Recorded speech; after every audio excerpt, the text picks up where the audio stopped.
సొలొమోను మహాజ్ఞాని కదా, సొలొమోను మరి విడిచిపెట్టలేప్పుడు నేను విడిచిపెడతానంటే, మరి సొలొమోను విడిచిపెట్టలేదు కాబట్టి రాయించాడు నువ్వు విడిచిపెడతావని. సొలొమోను గొప్పోడు, సొలొమోను విడిచిపెట్టలేదు, సొలొమోనే పాపంలో పడిపోయాడు, దావీదు పాపంలో పడిపోయాడు. నేను పడిపోతాకేంటే సరిపెట్టుకోవడానికి కాదు, పరిశుద్ధ గ్రంథంలో భక్తుల యొక్క పాపాలు చరిత్ర రాసింది దేవుడు.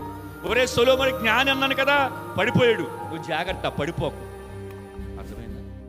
దావీదు నా హృదయానుసారుడు అన్నానా, పడిపోయాడు, నువ్వు జాగ్రత్త. ముందుగా చెప్తున్నాను, ఎందుకంటే సొలొమోను కంటే గొప్పని నువ్వు నా మీద ఆధారపడితే నువ్వు ఎప్పటికీ పడిపోవని. చాలా మంది సొలొమోను ఆధారం చేసుకుని సొలొమోను మహాజ్ఞాని అండి, సొలొమోనే తప్పు చేశాడండి. ఒకవేళ సొలొమోను పోల్చుకుంటే నేను అంటాను, యేసుక్రీస్తు ప్రభుల వారు అంటారు సొలొమోను కంటే గొప్పవాడు ఇక్కడ ఉన్నాడు, దేవాలయం కంటే గొప్పవాడు ఇక్కడ ఉన్నాడు అన్నాడా?